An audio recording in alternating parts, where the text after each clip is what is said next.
Good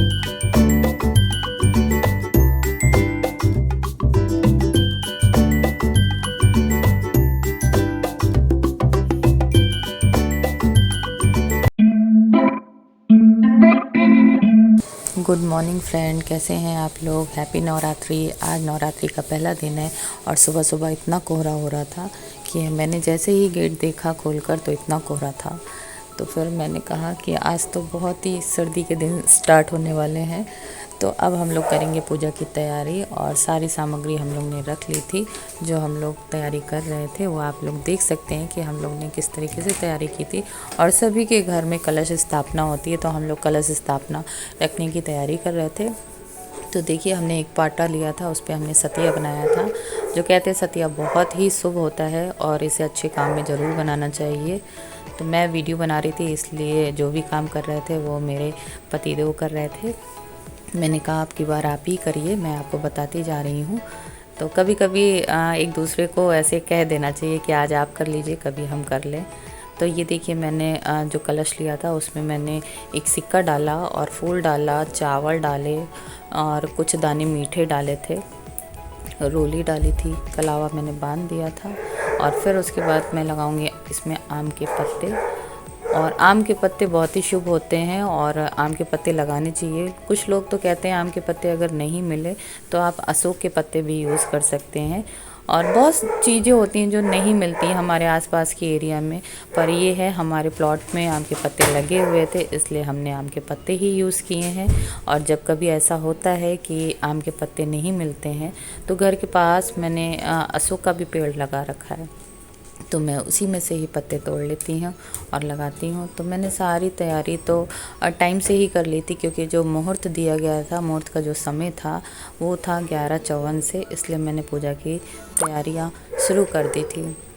तो देखिए, आम के पत्ते लग चुके हैं और अब मैं इसमें रखूँगी नारियल।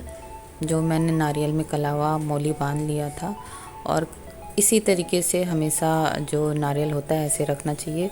कुछ लोग इसमें चावल की कटोरी रखते हैं। फिर मैं रेत लेके आई थी, रेत में मैंने जौ डाले थे, जिनको कहते हैं जौ बोना। इसी में ही कलश रखा जाता है। तो जौ मैंने पहले ही पानी में डाल कर रख दिए थे, क्योंकि बारिश की वजह से रेत काफ़ी गीली हो गई थी, इसलिए मैंने अब की बार रेत ही यूज़ किया था, मिट्टी कम यूज़ की थी मैंने। और मिक्स करके मैंने देखिए कलश स्थापित कर दिया। तो अब जो भी पूजा स्थिति होती है वो पूजा शुरू स्टार्ट हो गई है। दीपक जला दिया था मैंने और भोग भी लगा चुकी थी, इसलिए मैंने धीरे धीरे से पूजा करना, टाइम जैसे जैसे होता जा रहा था मैं अपनी पूजा करना स्टार्ट कर दिया था मैंने। और ये है मेरा मंदिर, जिसमें सारे ही भगवान बहुत खूबसूरती से बैठे हुए हैं। तो अब हो रही है आरती, क्योंकि डुग्गू जो छोटी वाली बेटी है उसका आने का टाइम है, इसलिए हमें उसके लाने का भी समय देखना है। इसलिए हमने पूजा जल्दी जल्दी तो नहीं, पर हाँ आराम से कर ली थी, उसके समय से पहले ही कर ली थी। तो सारी पूजा मेरी हो गई है और अब करा जा रहा है पहला पाठ, जो कि आरती के बाद इंसान पाठ करता है। तो ये किताब है जिसे बहुत सारे लोग खरीदते हैं और बहुत से लोग 9 दिन पाठ पढ़ते हैं। तो हमारे घर में भी अध्याय होते हैं, हम लोग तो इनको अध्याय बोलते हैं। तो देखिए कितनी खूबसूरत हमारे भगवान जी लग रहे हैं और मुझे बहुत सुंदर लगते हैं मेरे भगवान। फिर हम लोग ने हवन किया। तो हवन अब की बार मैंने छोटे से ही उसमें करसे पे ही बना रखा था। मैंने कहा अब की बार हवन मैं इसी में कर लेती हूँ।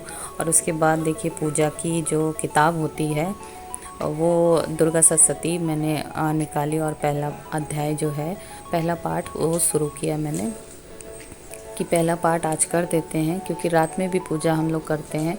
तो दीपक, बहुत तेज़ हवा चल रही थी, मौसम बहुत चेंज हो गया है, इसलिए मैंने दीपक पे एक शीशा आता है जिसको लैंप बोलते हैं, उसको मैंने लगा कर रख दिया था, जिससे ये हवा से बंद नहीं हो। क्योंकि गेट के पास ही हमारा मंदिर है और मंदिर में हमेशा मंदिर के नीचे साइड में ही मैं रखती हूँ कलश। तो देखिए कलश है और मैंने दीपक भी जला के रख दिया था। देखिए कितना सुंदर लग रहा है। और ये पूरी पूजा मेरी कंप्लीट हो चुकी थी। तो मैंने मंदिर में भी जो भगवान मेरे बैठे थे मैंने उनकी पूजा भी कर दी थी और सब मैंने फूल वूल चढ़ाकर फिर पूजा कंप्लीट हो गई थी। और ये मेरी बड़ी वाली बेटी घर आ गई थी स्कूल से, तो देखिए शैतानी स्टार्ट हो गई है। और वो कुछ बबल्स फुला रही थी, मैं मना कर रही थी, वो मान नहीं रही थी, कह रही थी मम्मा बहुत अच्छा मौसम हो रहा है तो मुझे ये काम करना है। तो ऐसे ही सारी नवरात्रि हो या त्यौहार हो, सब ऐसे ही बीत जाते हैं, खुशियाँ आती हैं और आपके घर में भी खुशियाँ आती रहें। अगर मेरा ब्लॉग बहुत अच्छा लगे आपको तो प्लीज़ मेरे ब्लॉग को शेयर कीजिए और चैनल को लाइक कीजिए, सब्सक्राइब कीजिए, वीडियो को शेयर कीजिए ज़्यादा से